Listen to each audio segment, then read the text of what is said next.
বৈষ্ণব পদ দাস বাবাজি মহারাজ, 108 শ্রী শ্রী স্বরূপ কৃষ্ণ দাস বাবাজি মহারাজ, 108 বৈষ্ণব চরণ দাস বাবাজি মহারাজ, 108 শ্যাম সুন্দর দাস বাবাজি মহারাজ।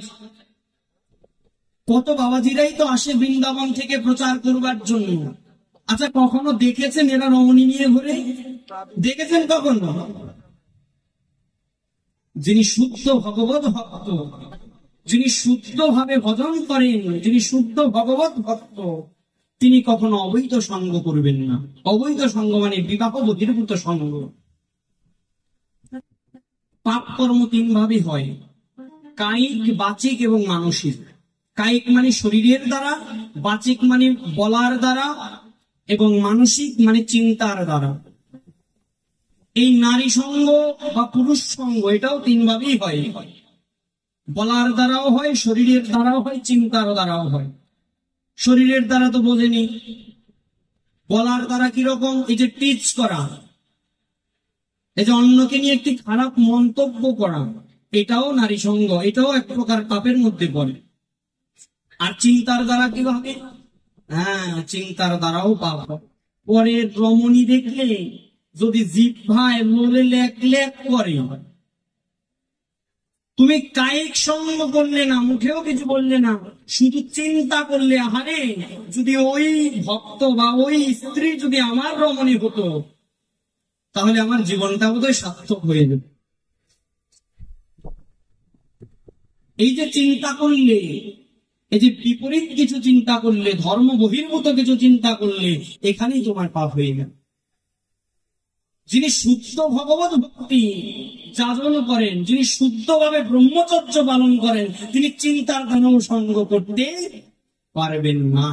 চিন্তার দ্বারাও সঙ্গ করতে পারবেন, তাকে সর্বদা নৈষ্কণ্টক থাকতে হবে। এ কারণে দেখবেন এখনো এখনো এখনো অনেক শুদ্ধ শুদ্ধ ভক্ত রয়েছে যারা মাতাজিদের হাতে প্রণাম পর্যন্ত গ্রহণ করে না, সেবা তো দূরের কথা। কেন? ওই যে স্পর্শ দোষ। স্পর্শ দোষ, আমার মনের মধ্যে কিছু নাই, কিন্তু যিনি আমাকে প্রণাম করছেন সে হয়তো ভক্তি দিয়েই প্রণাম করছেন, কিন্তু কে জানে বিধি বিধান যদি তার মনের মধ্যে যদি অন্যরকম চিন্তা থাকতো, থাকতেই পারে। কলিজীব, কলিকাল, কখন কার মধ্যে কিভাবে কলি প্রবেশ করে এটা আমি তুমি বলতে পারি? কখনোই বলতে পারি। এই কারণে চিন্তার দ্বারাও তিনি পাপ কর্ম করবেন না। যিনি সদ্গুরুদেব তিনি অবৈধ সঙ্গ হতে বিরত থাকবেন। দ্বিতীয়টি হচ্ছে দ্যুতক ক্রিয়া। দ্যুতক ক্রিয়া মানে কি? টাস পাশা জুয়া। যিনি সদ্গুরুদেব, প্রকৃত সদ্গুরুদেব তিনি কখনো টাস পাশা খেলবেন না। যেখানে টাস পাশা খেলা হয়, যেখানে বিনিময় আদান প্রদানের দ্বারা হয় দ্যুতক ক্রিয়া, সেইখানে ধর্ম ভ্রষ্ট হয়, সেইখানে ধর্ম রসা চলে যায়, ধর্ম নিচে চলে যায়, সেইখানে ধর্ম থাকে না। বড় উদাহরণ দেব, মহাভারতে রয়েছে। বলতো কোথায় হয়েছিল পাশা খেলা? কারা খেলেছিল?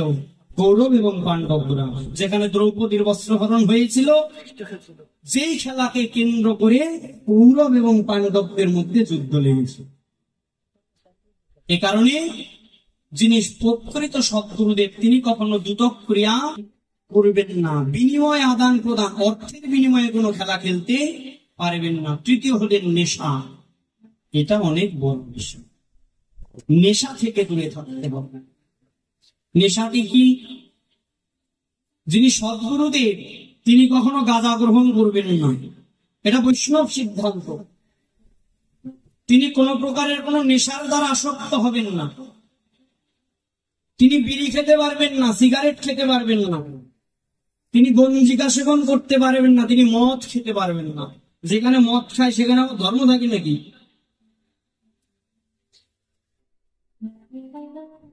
যিনি সদ্গুরুদেব তিনি নেশা হতে নিজেকে বিরত রাখবেন। মদ, বিড়ি, গাঁজা, সিগারেট এগুলো সদ্গুরুর আহার্য বস্তু নয়। আচ্ছা, ভগবান কৃষ্ণকে আপনি বিড়ি নিবেদন করতে পারবেন? বলে গোসাই এখন তো মন্ত্র অনেকে বানায়া পূজা দেয়, ইদং বিড়ি শ্রীকৃষ্ণায় নমঃ, নাকি হবে না পূজা? না বিড়ির মন্ত্র, নিবেদন মন্ত্র আছে নাকি? পেয়েছেন নাকি এমন কোন মন্ত্র? ইদং সিগারেটং গোবিন্দায় নম পাইছেন নাকি এরকম কোন মন্ত্র? বললো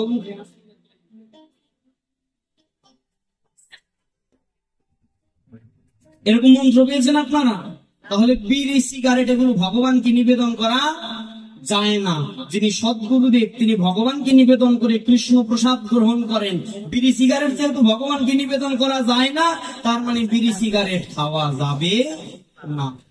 অনেক গুরু রয়েছে জগতে, সৎগুরুর সিল নিয়ে ঘুরে, বুকের মধ্যে সৎগুরুর সিল মেরে ঘুরে, কিন্তু বিড়ি গ্রহণ করে, সিগারেট খায়। এইরকম গুরু থেকে মন্ত্র, বৈষ্ণব মন্ত্র গ্রহণ করা যাবে না। যিনি সৎগুরু তিনি নিজে যা পালন করবেন, তিনি তার শিষ্যকেও তাই শিক্ষা দিবেন। তো আপনি বিড়ি খান, তাহলে আপনার শিষ্যরা কি বিড়ি সিগারেট ছেড়ে দিব ভাবছেন? এতই সোজা? তাহলে যিনি সৎগুরু তিনি কখনো নেশা করবেন না। এগুলো কি আমার কথা নাকি এগুলো শাস্ত্রের কথা? এগুলো শাস্ত্রের কথা। বড় বড় মহাজনরা এই কথাগুলো বলে যায়। চতুর্থ এবং সর্বশেষ যেটি লক্ষণ, সেটি হচ্ছে যিনি সৎ গুরুদেব তিনি কখনো জীব হত্যা বা জীব হিংসা করবেন না। মানে জীব হিংসা করে তিনি তার আহার বা উদরপূর্তি করবেন না। কেন? কারণ সৎগুরুদেব কখনো কৃষ্ণ প্রসাদ ব্যতীত আহার গ্রহণ করেন না। তাহলে যেটি কৃষ্ণকে নিবেদনের যোগ্য নয়, সেই বস্তু আমার শ্রী গুরুদেব গ্রহণ করবেন না। যেটি যেটি ভগবানকে নিবেদন করা যায় না, সেটি আমার গুরুদেব গ্রহণ করবেন না। জগতে তো এখন অনেক গুরুদেব রয়েছে, এরকম বলে প্রচার করে, খাইও মৎস্যের জল শুইয় রমণীর কোল তবুও প্রেমানন্দে হরি বল। আমি বলি এই কথা পাইছেন কোথায়? আছে নাকি কোন শাস্ত্রে? অনেকে বলে একটা চৈতন্য চরিতামৃতের মধ্যে আছে। আমি বলি চৈতন্য চরিতামৃতকে আপনি কবিরাজ গোস্বামী লিখছেন?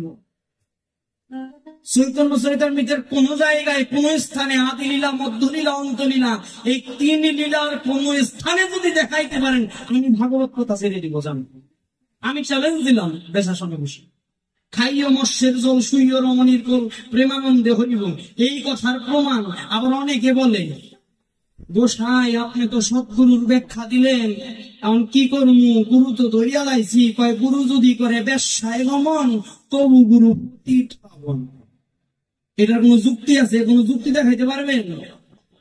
হ্যাঁ, জয়নি তাই পিছন থেকে বলেন না মা, কোন যুক্তি আছে এটার? আপনার গুরুদেব যদি বেশ সাগমন করে, আপনি তাকে গুরু বলে প্রণাম করতে পারবেন? আপনার গুরু, এখন অনেকে বলে যে অনেক সময় শিষ্যের গুণে গুরু উদ্ধার হয়ে যায়। ঠিক আছে, সবই ঠিক আছে, কিন্তু বৈষ্ণব মন্ত্র গ্রহণের জন্য আমার সাধন ও ভজনের সহায়ক হিসেবে আমি যে যোগ্য সৎগুরুকে নির্বাচন করছি, সেই সৎগুরু কখনো কদাপি বেশ্যা গমন দূরে থাক, অবৈধ নারী সঙ্গ গ্রহণের চিন্তাও তার মাথায় আসবে না। তিনি কখনো অবৈধ সঙ্গ করবেন না। বলে তাহলে এই কথা কানা আইছে কোথার দেব?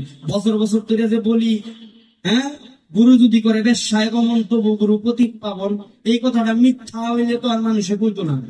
এখানে কথা আছে।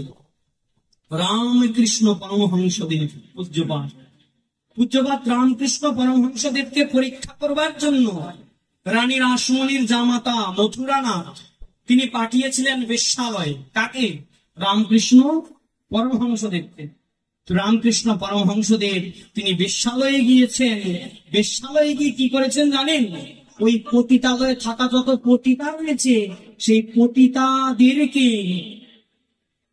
তিনি কৃষ্ণ ভক্তি, কালী ভক্তি, ভগবত ভক্তি, ভগবানের ভক্ত করে তিনি পতিতাদেরকে কৃষ্ণ ভক্তি প্রদান করে তিনি ভক্ত রূপে তৈরি করে তিনি তাদেরকে মন্দিরে নিয়ে এসেছেন। বেশ্যালয় থেকে তুলে তাদেরকে মন্দিরে আশ্রয় দিয়েছেন। ওইখানে রামকৃষ্ণ পরমহংসদেবের গায়ে কালিমা লাগেনি। কেন? কারণ তিনি সঙ্গ করেননি, তিনি তাদেরকে কৃষ্ণ ভক্তে বা তাদেরকে ভক্তে রূপান্তর করেছিলেন।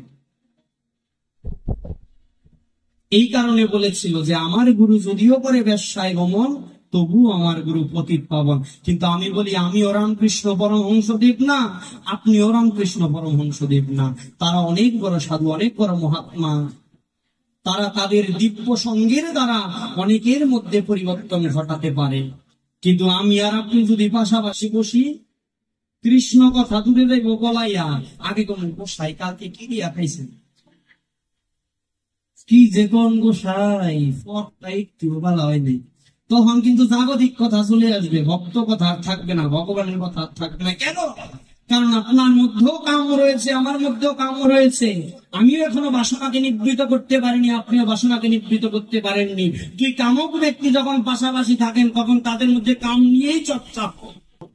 কিন্তু রামকৃষ্ণ পরমহংসদেব ছিলেন ত্যাগের মুক্ত প্রতীক, যিনি নিজের স্ত্রীকে মাতৃবৎ সম্মান করেছিলেন। আপনি পারবেন আপনার স্ত্রীকে মায়ের আসনে বসিয়ে মায়ের মতো পূজা করতে? রামকৃষ্ণ পরমহংসদেব পেরেছিলেন। আমি তার চরণে প্রণাম জানাই। তাহলে তিনি পারেন বেশ্যালয়ে গিয়ে, পতিতালয়ে গিয়ে সকল পতিতা মায়েদেরকে তিনি ভক্তে রূপান্তরিত করতেন, যেটা আমার পক্ষে আপনার পক্ষে সম্ভব নয়। ওইখান থেকে কথাটা উঠেছে, যদি গুরু যায় বেশ্যায় গমন তবু গুরু আমার পতিত পাবন। কিন্তু এটা জাস্ট একটা প্রচলিত বাক্য, একটা প্রচলিত কথা। এই কথার কোন সত্যতা নাই, কোন শাস্ত্রে এই কথা বলা নাই, কোথাও এটা লিখিত নাই। এ কারণে এই সমস্ত থেকে দূরে থাকতে হবে। তাহলে আমার গুরুদেব তিনি কখনো জীব হিংসা করবেন না, জীব হত্যা করবেন না। তিনি তার শিষ্যদেরকেও জীব হিংসা বা জীব হত্যার শিক্ষা দিবেন না। বলে গোসাই আপনি তো বলে যাচ্ছেন, কিন্তু এই মন তো মানে না, মনকে তো কন্ট্রোল করতে পারি না, নিজের মনকে তো কন্ট্রোল করতে পারি না। এখনো যে জড়জাগতিক কামনায় বাসনায় জর্জরিত হয়ে কত খাদ্য কুখাদ্য আহার পরিগ্রহ করতে হয়। তাহলে গোসাই আমার কি মুক্তি হবে না? আমার কি মুক্তি হবে না? মুক্তি হবে, তোমারও হবে, আমারও হবে, সবারই হবে। কেন? আরে আমরা তো ভগবত ধামেও ছিলাম, ভগবত ধাম থেকে চলে এসেছি, আবার সবাই ভগবত ধামে একদিন ফিরে যাব, গোলকে ফিরে যাব, সবাই যাবে। কেউ দুদিন আগে, কেউ দুদিন পরে, কেউ 1 জন্ম পরে, কেউ 14 জন্ম পরে।